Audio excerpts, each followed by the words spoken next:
teman-teman semuanya, selamat datang kembali di channel YouTube saya. Baiklah, kali ini saya akan membahas tentang konsep dasar kimia.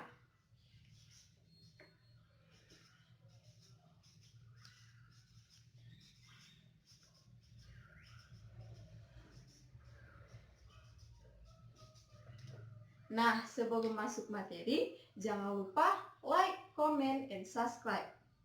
Nah, banyak sekali orang-orang yang bertanya, kimia itu apa ya? Apakah kimia itu selalu berhubungan dengan zat berbahaya? Apakah kimia itu selalu berhubungan dengan zat yang beracun? Jawabannya adalah tidak. Banyak sekali contoh dalam kehidupan sehari-hari seperti kosmetik, obat-obatan, sabun, permen, susu, dan lain sebagainya. Nah, konsep dasar kimia.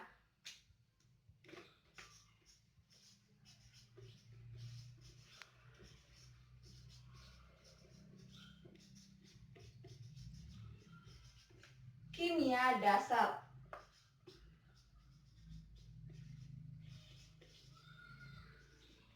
Yang pertama adalah ilmu kimia.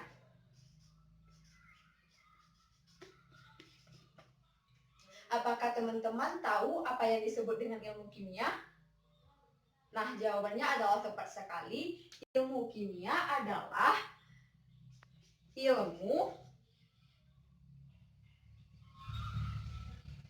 ilmu kimia adalah bagian dari ilmu pengetahuan alam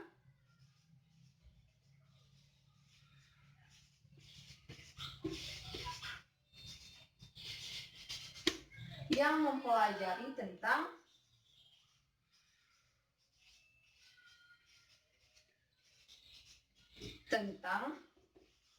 yang pertama adalah struktur materi. Yang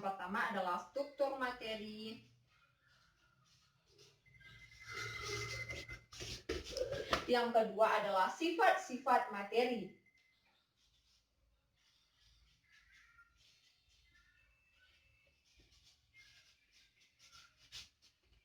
Yang ketiga adalah perubahan materi.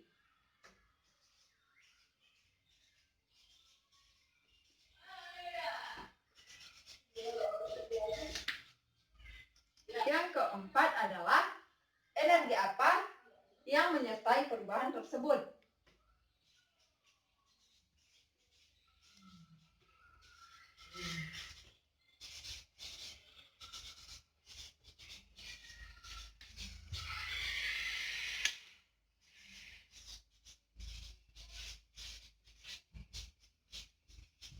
Nah, baiklah, sekarang kita bahas dulu struktur materi.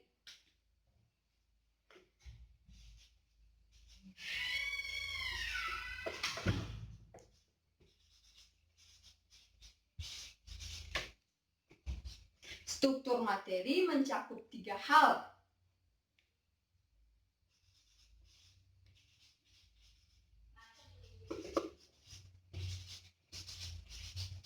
Yang pertama adalah komponen pembentuk materi.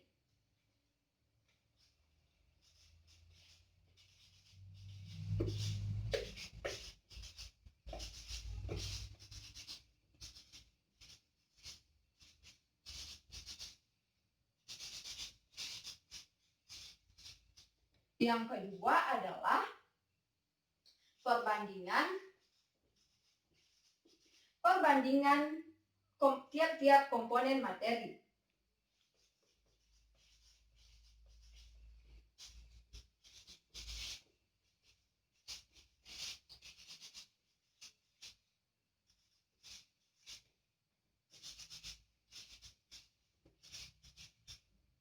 Yang ketiga adalah bagaimana atom-atom tersebut dapat berikatan. Bagaimana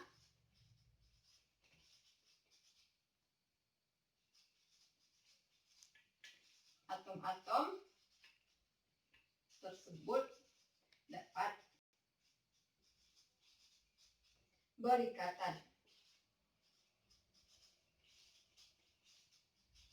Sebagai contohnya adalah air, atau rumus kimianya adalah H2O. H2O tersusun dari 2 atom H dan 1 atom O yang saling berikatan. Contoh air atau H2O.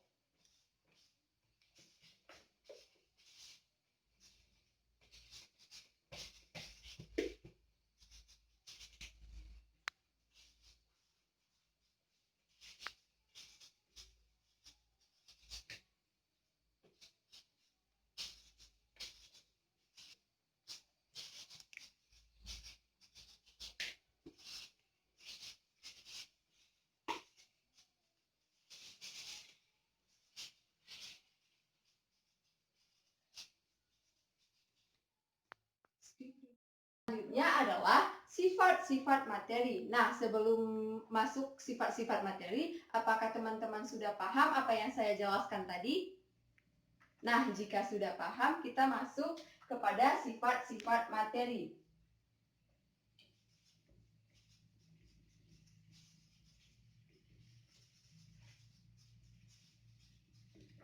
Sifat-sifat materi dipengaruhi oleh susunan materi tersebut.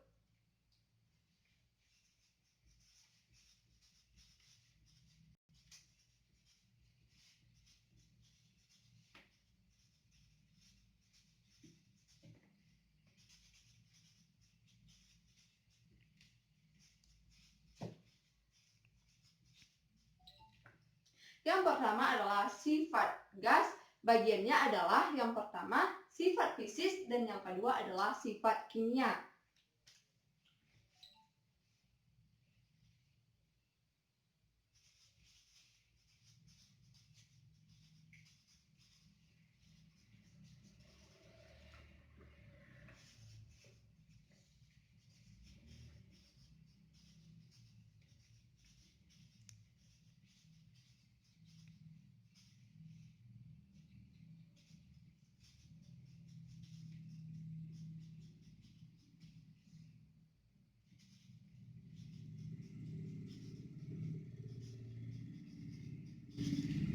Nah, apakah teman-teman tahu apa perbedaan sifat fisis dan sifat kimia? Ya, tepat sekali. Sifat fisis adalah sifat suatu gas yang dapat diamati, dapat diukur atau dirasakan oleh panca indera. Sedangkan untuk sifat kimia adalah ciri-ciri suatu zat yang menghasilkan zat baru.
Contohnya adalah sifat fisis air.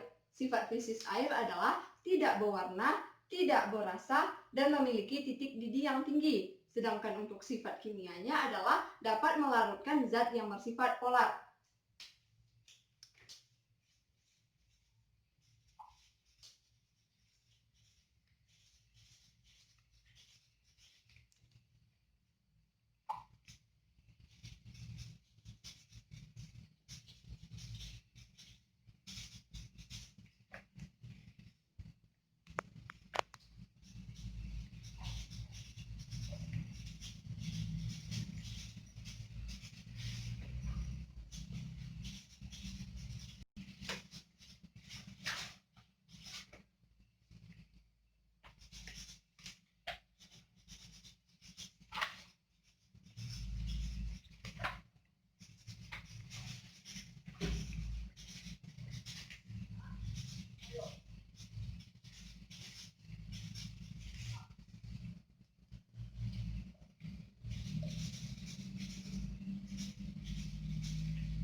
perubahan zat. Perubahan zat terbagi menjadi dua. Yang pertama adalah perubahan fisika dan yang kedua adalah perubahan kimia.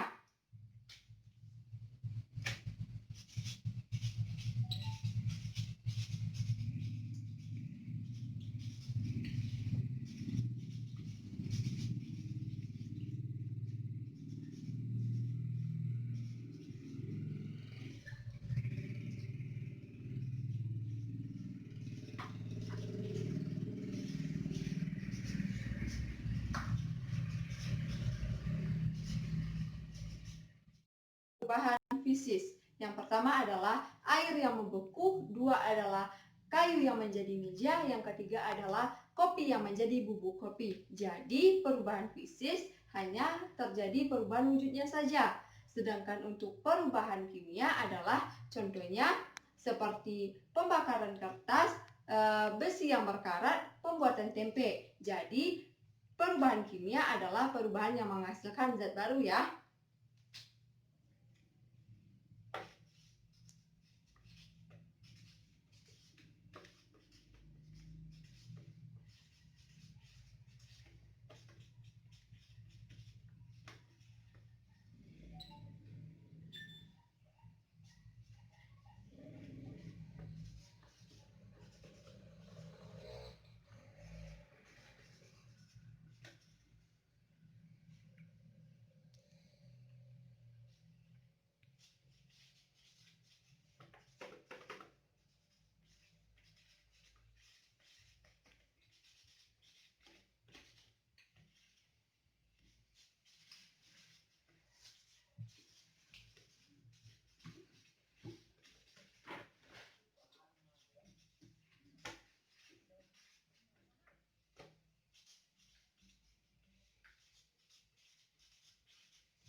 Selanjutnya kita masuk klasifikasi materi. Nah, sebelum masuk klasifikasi materi, kita harus tahu dulu ya apa itu yang disebut dengan materi. Apakah teman-teman tahu apa yang disebut dengan materi? Ya, betul sekali. Materi adalah suatu zat yang menempati ruang dan memiliki massa. Contohnya adalah meja, kursi, dan lain-lain.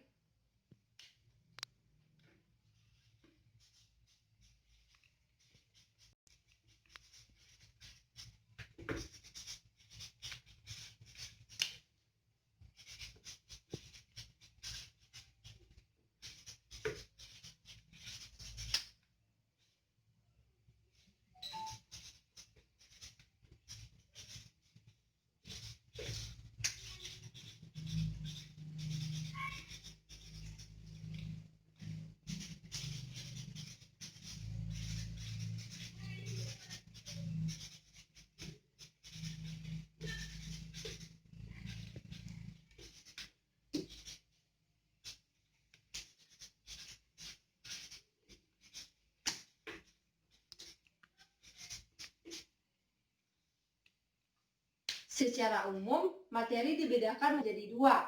Yang pertama adalah zat tunggal, yang kedua adalah campuran. Untuk zat tunggal adalah zat murni ya. Zat tunggal dibedakan lagi menjadi dua. Yang pertama adalah unsur dan yang kedua adalah senyawa.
Apakah teman-teman tahu apa perbedaan unsur dan senyawa? Baiklah, saya akan menjelaskannya. Untuk yang unsur adalah zat tunggal yang paling sederhana yang tidak dapat lagi dibagi menggunakan reaksi biasa. Contohnya adalah CO atau tembaga, Zn atau seng.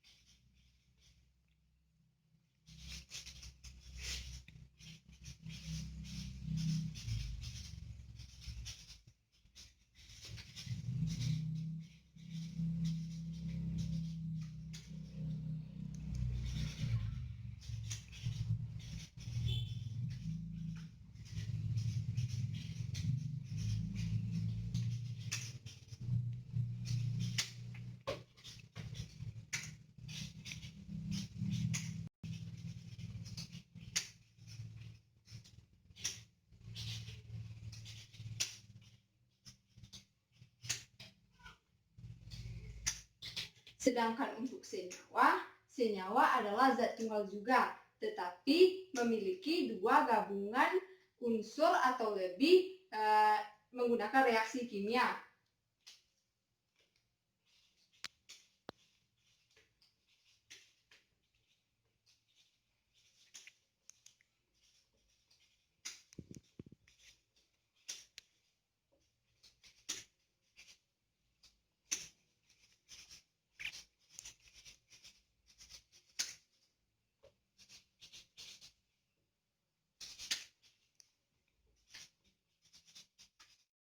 Dalam kehidupan sehari-hari seperti H2O atau air, H2O tersusun dari unsur hidrogen dan unsur oksigen.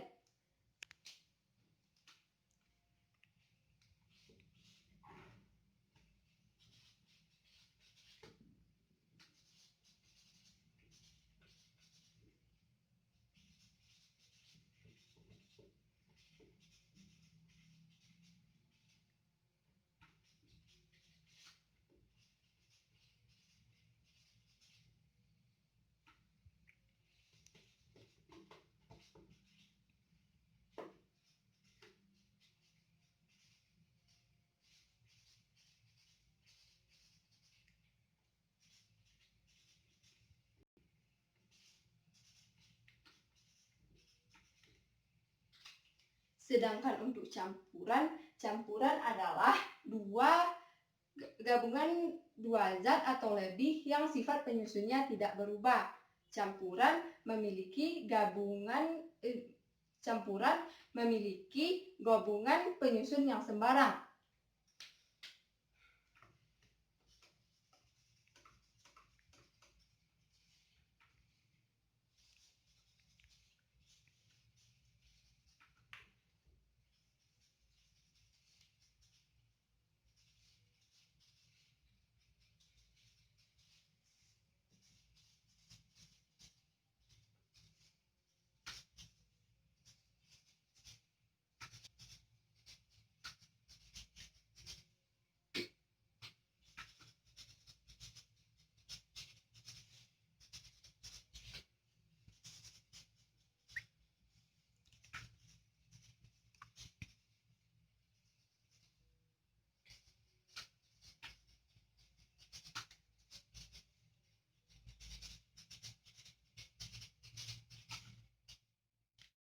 Campuran terbagi menjadi dua. Yang pertama adalah campuran homogen, yang kedua adalah campuran heterogen.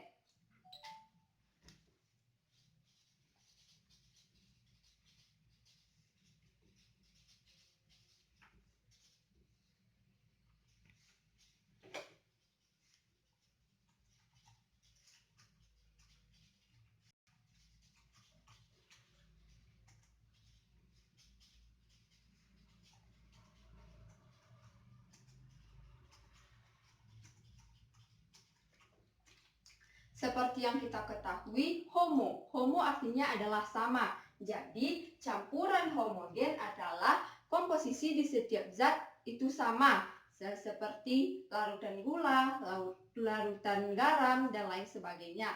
Sedangkan untuk campuran heterogen adalah komposisi di setiap bagian tidak sama, seperti air dengan kopi, air dan pasir. Selanjutnya kita akan masuk kepada sifat-sifat materi. Sebelum kita masuk sifat-sifat materi, apakah teman-teman paham apa yang saya jelaskan tadi?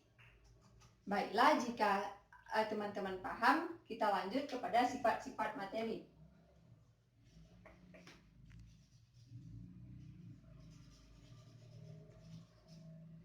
Sifat-sifat materi terbagi menjadi dua. Yang pertama adalah sifat fisika dan yang kedua adalah sifat kimia.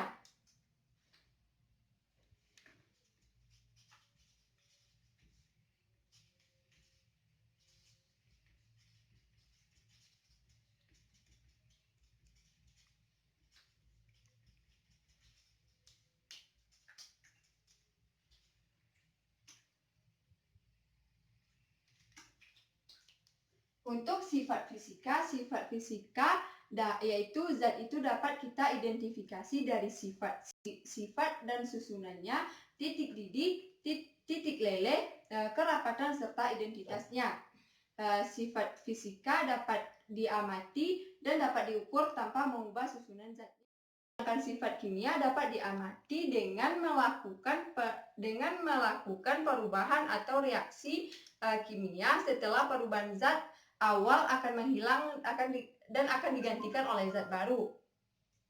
Untuk sifat itu sendiri terbagi menjadi dua. Yang pertama adalah sifat ekstensif dan yang kedua adalah sifat intensif.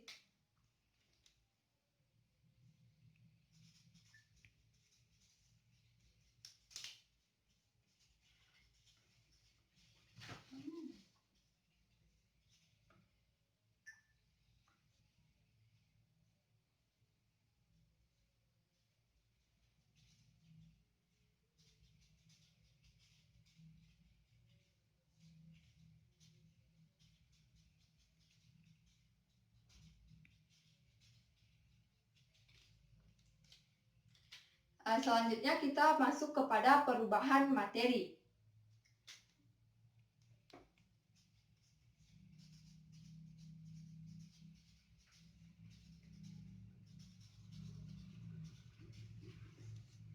Apa yang teman-teman ketahui tentang perubahan materi? Sekali, perubahan materi adalah perubahan suatu zat, baik menghasilkan zat baru maupun yang tidak. Perubahan materi terbagi menjadi dua. Yang pertama adalah perubahan fisika dan yang kedua adalah perubahan kimia.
Untuk perubahan fisika, perubahan fisika tidak menghasilkan zat baru. Contohnya adalah lilin yang dibakar, es yang mencair.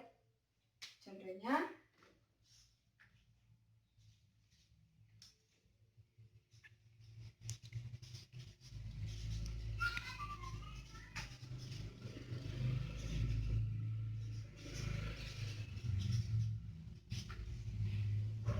sedangkan untuk perubahan kimia adalah perubahan yang menghasilkan zat baru. Contohnya adalah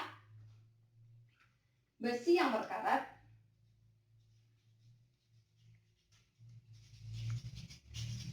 buah yang membusuk. Kita akan membahas tentang penggolongan materi. Apa-apa saja sih metode dalam pemisahan campuran? Yang pertama adalah filtrasi, yang kedua adalah sublimasi, yang ketiga adalah kristalisasi, yang keempat adalah destilasi, yang kelima adalah ekstraksi, dan yang keenam adalah kromatografi.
Baiklah, selanjutnya kita masuk kepada pengukuran.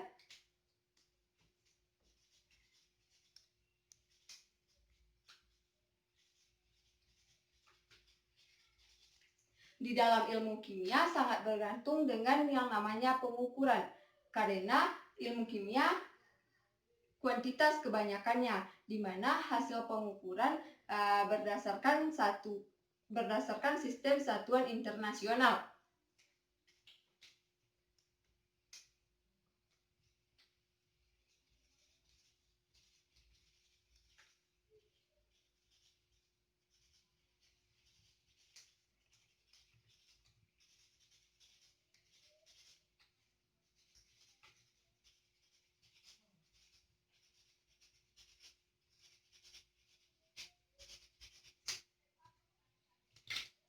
Selanjutnya kita masuk kepada angka penting.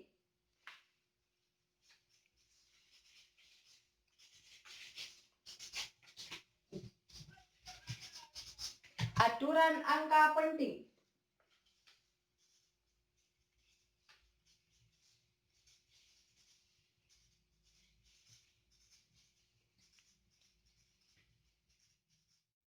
Pertama adalah setiap angka bukan 0 adalah angka penting. Contohnya adalah 218. Terdapat 3 angka penting.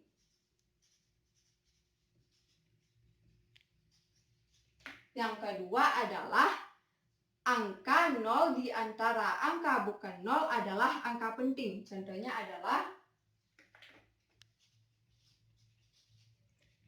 2018. Terdapat 4 angka penting.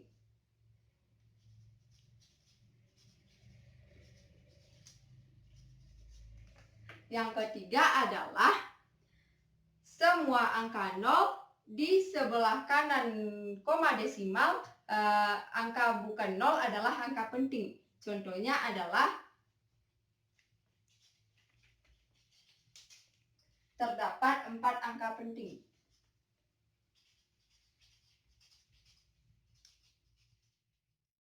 Keempat adalah Semua angka 0 di sebelah angka bukan 0 diberi tanda penjelas dengan garis bawah atau ditulis dengan notasi ilmiah. Contohnya adalah 2180000 diberi garis bawah. Terdapat 5 angka penting.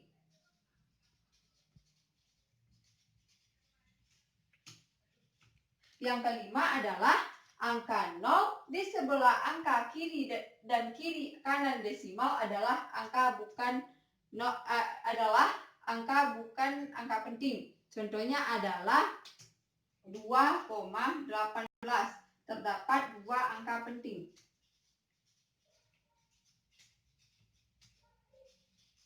Jadi, kesimpulannya adalah ilmu kimia adalah bagian ilmu pengetahuan alam yang membahas tentang struktur materi, sifat-sifat materi, perubahan materi, serta energi apa yang menyertai perubahan tersebut. Sifat materi terbagi menjadi 2. Yang pertama adalah sifat fisis dan yang kedua adalah sifat kimia. Contoh sifat fisis adalah air yang membeku dan contoh sifat kimia adalah pembakaran kertas. Kemudian klasifikasi materi terbagi menjadi 2. Yang pertama adalah zat tunggal, yang kedua adalah campuran. Untuk campuran itu sendiri terbagi pula menjadi 2. Yang pertama adalah campuran homogen dan yang kedua adalah campuran heterogen. Nah, baiklah, sampai di sini dulu ya video pembelajaran kali ini. Terima kasih telah menonton.